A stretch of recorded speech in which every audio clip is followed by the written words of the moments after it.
The vast darkness of space held many secrets, but none would prove as devastating to the Zenithii Empire as their miscalculation about Earth. Admiral Korix stood aboard the bridge of the Imperial flagship, Eternal Dawn, his silver-scaled skin reflecting the soft blue glow of holographic displays. His six-fingered hand traced the outline of the solar system they had just discovered, focusing on the third planet from its unremarkable star. "Another primitive world," he announced to his bridge crew, mandibles clicking in what passed for amusement among his species. "Their electromagnetic emissions suggest they've barely mastered basic spaceflight." The Zenithii Empire had conquered 1,000 worlds across 3 spiral arms of the galaxy. Their technological supremacy was unquestioned, their military might unchallenged. They had encountered countless civilizations at various stages of development, and all had fallen before their might. Earth would be no different, or so they thought. The Empire's first mistake was intercepting the human vessel, Horizon's Edge. It appeared to be nothing more than a research vessel, studying the asteroid belt between Mars and Jupiter. Its design was crude by Zenithii standards, all sharp angles and exposed radiators, lacking the elegant biomechanical aesthetics of Imperial ships. "Establish contact," Admiral Korix ordered, more out of protocol than necessity. "Let them witness true power before their inevitable surrender." The massive Imperial warship, stretching nearly 3 kilometers in length, descended upon the human vessel like a predator approaching its prey. Energy readings from the Horizon's Edge suggested minimal defensive capabilities, no weapons systems that could threaten even the smallest Imperial scout ship. Dr. Sarah Chen, captain of the Horizon's Edge, watched the alien vessel approach with outward calm that masked intense calculation. Her crew of 30 remained at their stations, each performing their duties with practiced precision. They had trained for this moment, though few believed first contact would come so soon. "Status of the quiet shield?" she asked, her voice steady. "Operating within parameters, Captain," her chief engineer responded. "They're seeing exactly what we want them to see." The Zenithii ship launched its standard first contact protocols, an overwhelming display of power designed to force immediate submission. Their energy weapons charged, creating a spectacular light show that had caused countless species to surrender on the spot. Admiral Korix's mandibles twitched in satisfaction as his weapons officer reported the human vessel's complete lack of response. "Primitive species are so predictable," he mused. "They freeze in terror when faced with superior technology." That's when everything changed. The Horizon's Edge suddenly shifted, its supposedly crude exterior shimmering like a desert mirage. The vessel's true form emerged, a sleek, advanced ship with technology the Zenithii had never encountered. Quantum sensors aboard the Imperial flagship screamed warnings as they detected power signatures that should have been impossible for such a small vessel. "Impossible," Korix whispered, his confidence evaporating as quickly as the human ship's disguise. "This cannot be." Dr. Chen's voice came through on all Imperial frequencies, translated perfectly into the Zenithii language. "This is Captain Sarah Chen of the Earth vessel Horizon's Edge.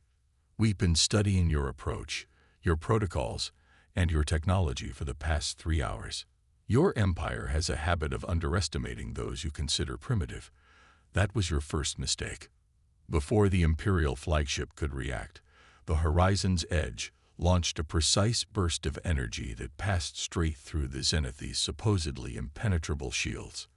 Warning systems blared across the massive warship as critical systems began shutting down. "We disabled your main power core without causing any casualties," Chen continued, her voice carrying no hint of triumph or arrogance. "That was a courtesy. The next demonstration won't be nearly as gentle." Admiral Korix, for the first time in his long military career, felt genuine fear. The human vessel had effortlessly penetrated defenses that had withstood the combined firepower of entire alien armadas. Worse, they had done so with surgical precision that spoke of technological advancement far beyond what the Empire had achieved. As emergency power flickered across his bridge, Korix realized with growing horror that the Empire had made a catastrophic error. They hadn't discovered a primitive civilization ripe for conquest. They had awakened something far more dangerous, a species that had mastered the art of appearing vulnerable while harboring devastating capabilities. The first battle in what would become known as the Zenithii humiliation had ended in less than 5 minutes. But for humanity, it was merely the opening move in a game they had been preparing to play for generations. News of the Horizon's Edge encounter spread through the Zenithii Empire's fleet like wildfire. For the first time in centuries, Imperial High Command called an emergency session. The massive chamber, hewn from living crystal aboard the Empire's mobile capital world, buzzed with agitated discussions. Supreme Commander Vexthor, leader of the Empire's combined military forces, watched the holographic replay of the encounter for the 100th time. The human vessel's transformation from apparent simplicity to devastating effectiveness haunted him. His analytical mind, enhanced by centuries of genetic engineering, struggled to process the implications. "We have reports from our advanced scouts," he announced to the assembled War Council. "Earth's solar system appears to be largely undefended. The incident with the research vessel must have been an anomaly." How wrong they were. The Zenithii Empire launched what they believed would be an overwhelming response. 500 warships, each capable of reducing a planet's surface to slag, emerged from faster-than-light travel at the edges of Earth's solar system. They expected to find a panicked civilization scrambling to mount a defense. Instead, they found silence. Admiral Corix, now commanding from a secondary flagship, felt an unfamiliar sensation: doubt. "Long-range scans of the system," he ordered, his voice carrying less certainty than before. The results were puzzling. Earth's orbital installations appeared primitive, exactly as their initial intelligence had suggested. Satellites with simple communication arrays, crude space stations, and minimal defensive capabilities. It looked exactly like what they'd expect from a developing civilization. Too exactly. "Sir," his sensor officer called out, mandibles trembling, "we're detecting some strange readings from Earth's moon." Before Corix could respond, the lunar surface rippled. What had appeared to be natural craters and maria transformed, revealing themselves as carefully disguised launch bays and weapon emplacements. The moon itself, humanity's faithful satellite, was an artificial construct of staggering complexity. By the first egg, someone whispered on the bridge. Thousands of ships emerged from the lunar surface, each smaller than the Zenithii vessels, but moving with incredible speed and precision. They weren't launching to attack. They were moving to defensive positions that had clearly been carefully planned and practiced. Earth's atmosphere itself came alive with activity. What had appeared to be simple weather patterns revealed themselves as massive energy fields. The planet's magnetosphere, which the Zenithii had dismissed as natural, pulsed with clearly artificial power. "This isn't a developing civilization," Corix realized aloud. "This is a fortress." The human response came not as a transmission, but as a system-wide quantum broadcast that penetrated every Zenithii ship simultaneously. The voice was calm, authoritative, and utterly confident. "This is Fleet Admiral Helena Rodriguez of the Earth Defense Force. Your Empire's aggression has forced us to reveal capabilities we preferred to keep hidden. We've studied your species for decades, watching as you conquered and subjugated others. We knew you would eventually find us, and we prepared accordingly." The broadcast continued, each word driving home the magnitude of the Empire's miscalculation. The Horizon's Edge incident was not a demonstration of our best technology. It was a demonstration of technology we considered safe to reveal. What you're seeing now represents our second tier of defensive capabilities. There are 7 more levels beyond this. Across the Zenithii fleet, sensors began detecting power signatures that defied their understanding of physics. The humans hadn't just advanced beyond the Empire's technology. They'd taken entirely different paths of scientific development. "We are transmitting a single warning," Rodriguez continued. "Your Empire has 3 hours to begin a full withdrawal from our solar system. After that, we will demonstrate our third tier of defensive capabilities. I suggest you don't stay to witness it." Admiral Corix, watching as his sensor officers reported increasingly impossible readings from the Human Defense Network, made the first wise decision of the campaign. "All ships begin withdrawal procedures," he ordered, his voice heavy with the weight of history. "Send word to High Command. We have gravely underestimated this species." As the Zenithite fleet retreated, they witnessed something even more terrifying. The gas giant Jupiter, which their sensors had always shown as a normal planetary body, flickered briefly. In that moment, they realized that humanity hadn't just converted their moon into a fortress. They'd transformed the largest planet in their system into something their instruments couldn't even begin to comprehend. The Empire had thought they were dealing with primitive humans who had barely reached for the stars. Instead, they had stumbled upon a civilization that had turned their entire solar system into an interlocking defense system of unimaginable sophistication. And somewhere in the Empire's vast bureaucracy, analysts began to wonder, what else were the humans hiding? The Zenithite Empire's retreat from Earth's solar system marked the beginning, not the end, of their problems. Within their massive governmental complex on Capital World Zenith Prime, the Imperial Council gathered to discuss the humiliation their fleet had endured. The chamber's bioluminescent walls pulsed with agitation, reflecting the mood of its occupants. Supreme Commander Vexthor faced the council, his usual confidence shattered. "The humans have made no aggressive moves since our withdrawal," he reported. "They remain within their system, maintaining their defensive posture. Then we should gather our full fleet," Councillor Tixera suggested, her crystalline exoskeleton glinting. "Overwhelm them with numbers. Show them the true might of the Empire." A new voice cut through the chamber, causing every Zenithite present to freeze. "I wouldn't recommend that course of action." The voice came from everywhere and nowhere, speaking perfect Zenithite. The chamber's advanced security systems showed no signs of breach.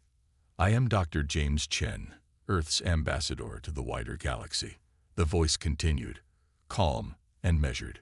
"We've been listening to your deliberations. Your security encryption was impressive, by the way. It took our AI systems almost 3 minutes to crack." The council chamber erupted in chaos. Their most secure facility, the heart of the Empire's government, had been penetrated as easily as if its walls were made of glass. "Impossible," Vexthor shouted. "This chamber is protected by quantum-locked security protocols." "Yes, we noticed those," Chen replied, a hint of amusement in his voice. "Quite innovative for crystal-based quantum computing. However, we moved beyond crystal substrates about 70 years ago. We're currently using something we call quantum foam architecture. But that's not why I'm here." The chamber's main holographic display activated, showing a real-time map of Zenithite space.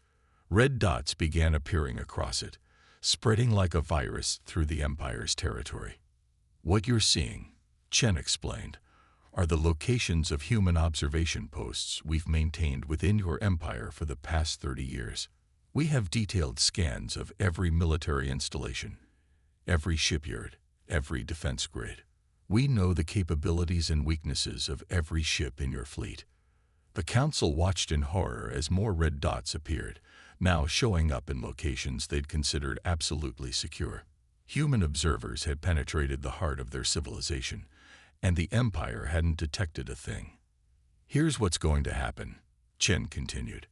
"In exactly 1 hour, we will begin dismantling your military capabilities, not through direct confrontation. That would be unnecessarily destructive. Instead, we'll be using targeted quantum field manipulations to disable your weapon systems. Your ships will remain fully functional for civilian operations, but their offensive capabilities will be permanently neutralized." Supreme Commander Vexthor found his voice. You can't do that. The energy requirements alone."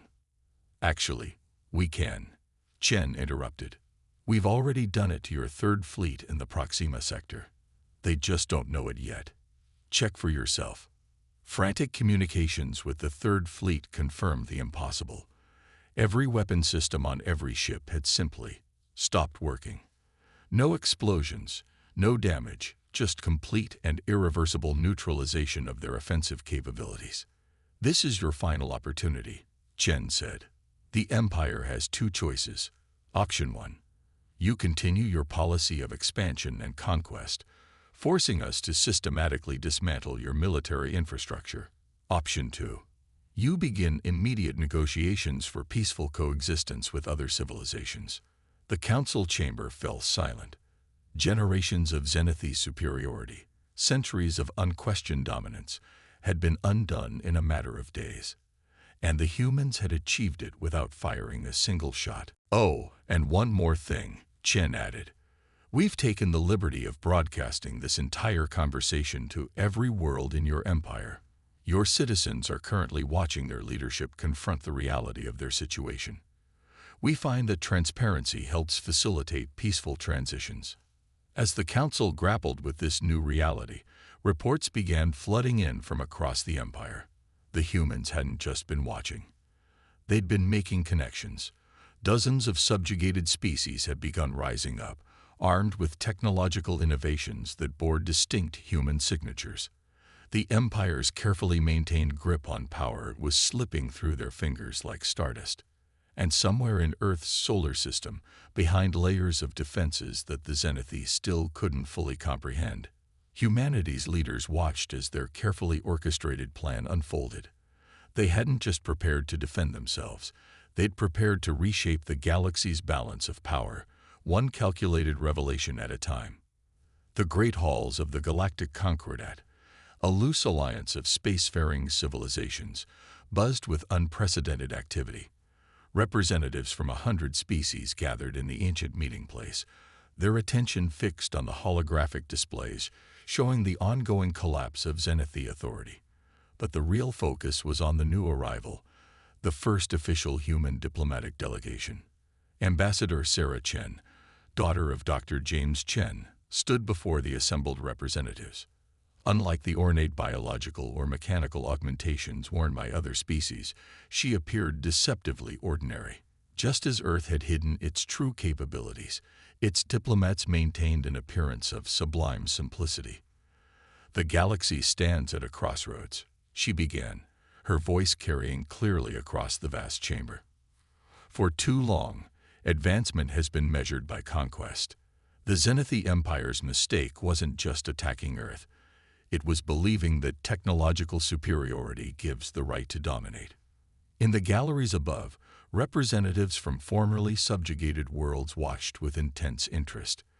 The Arathi, with their crystalline bodies, sparkled with barely contained excitement. The nomad clans of the Outer Rim, having suffered centuries of Zenithese raids, leaned forward in their hover seats. Humanity comes before you not as conquerors, but as architects of change. Chen continued, we've spent generations preparing not just for our defense, but for this moment, the opportunity to help forge a new galactic order. The chamber's ambient temperature dropped several degrees as the Frost Lords of Niflheim shifted forward.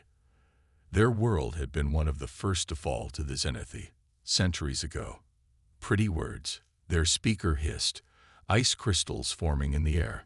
But you've demonstrated power that rivals or exceeds the Zenithese. What guarantees do we have that you won't simply replace them as galactic overlords? Chen smiled, activating a small device on her wrist. The chamber's holographic display shifted, showing a three-dimensional map of known space. We've already given you that guarantee, though you didn't know it. Look carefully at the trading routes that have developed over the past 30 years. The map highlighted thousands of interconnected lines between worlds. As the assembly watched, patterns began to emerge.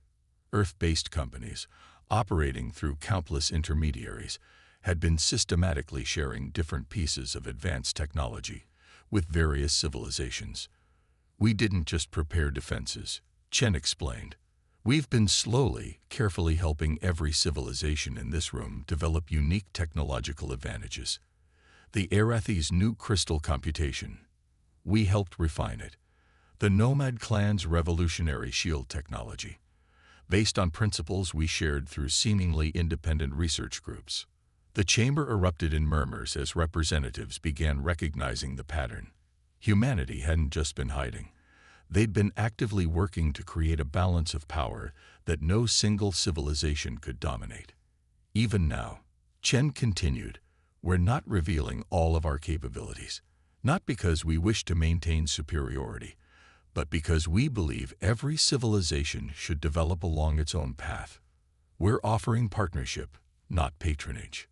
From their section of the chamber, the Mechanist Collective's quantum-linked avatars hummed with calculation.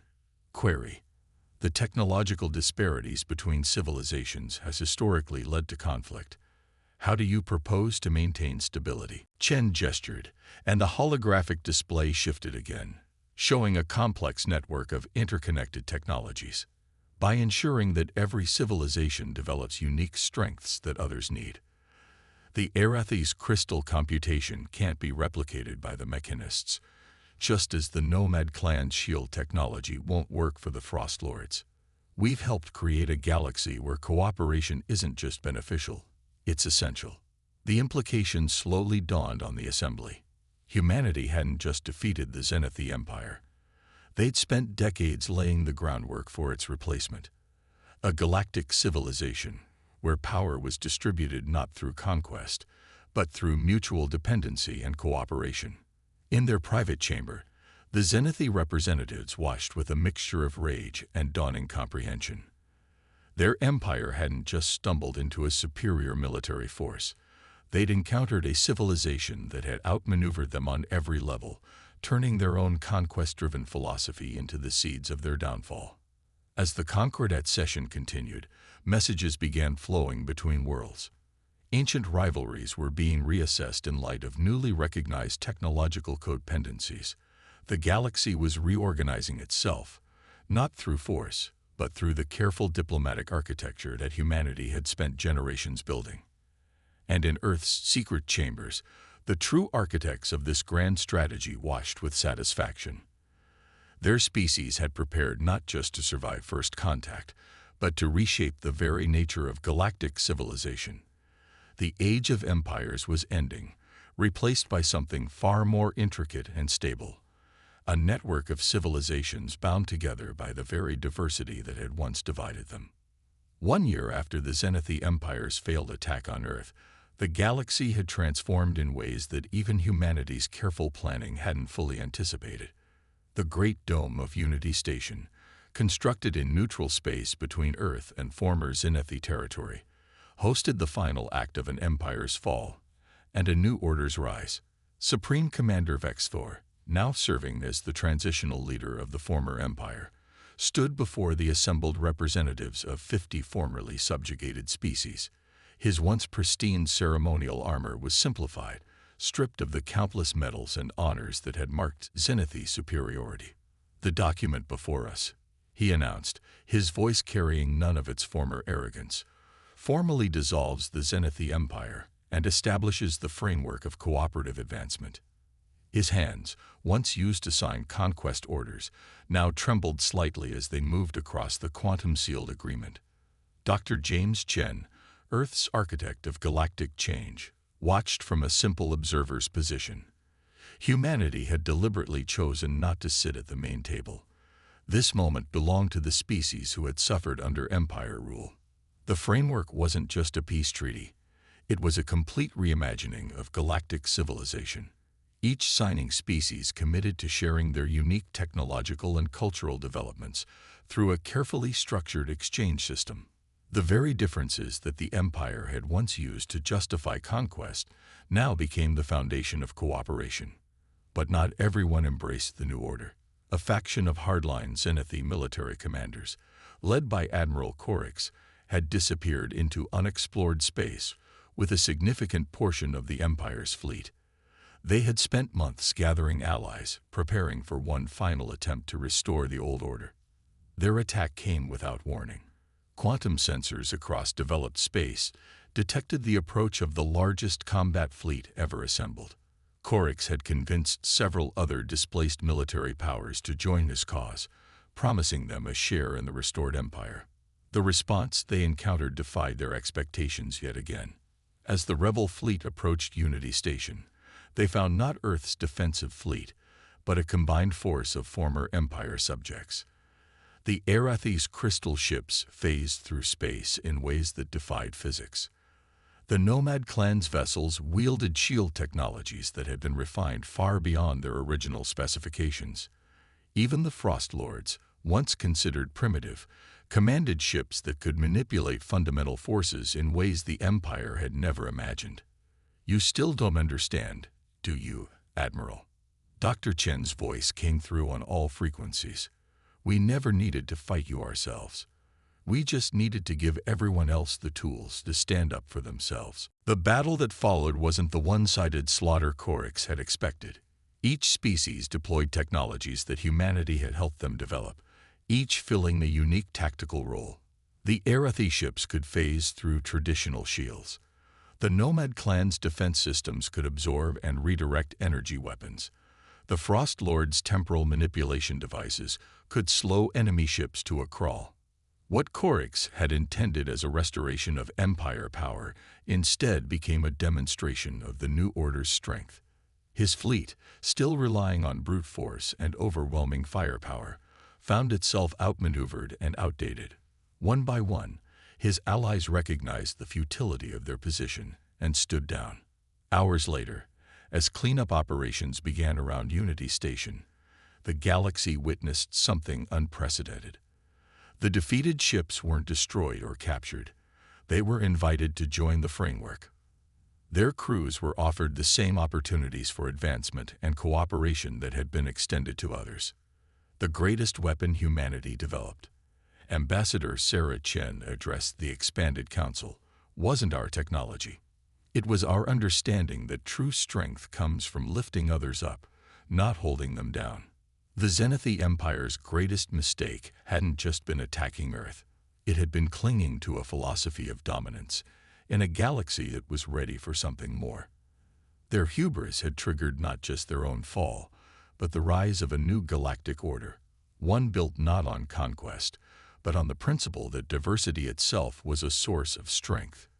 In the decades that followed, the framework became the foundation of an unprecedented era of advancement. Species that had once fought now collaborated, each contributing unique insights and capabilities. The Zenithii themselves, freed from the burden of maintaining an empire, discovered new paths of development they had never considered. And humanity. They maintained their careful balance of revealed and hidden capabilities, serving not as rulers but as architects of cooperation. Their greatest achievement wasn't in defeating an empire, but in helping build something better in its place. The galaxy learned a lesson that would echo through generations. True power lies not in the ability to conquer, but in the wisdom to connect, to lift, and to build together. The age of empires had ended, replaced by an era of collaborative advancement that would reach heights no single species could have achieved alone.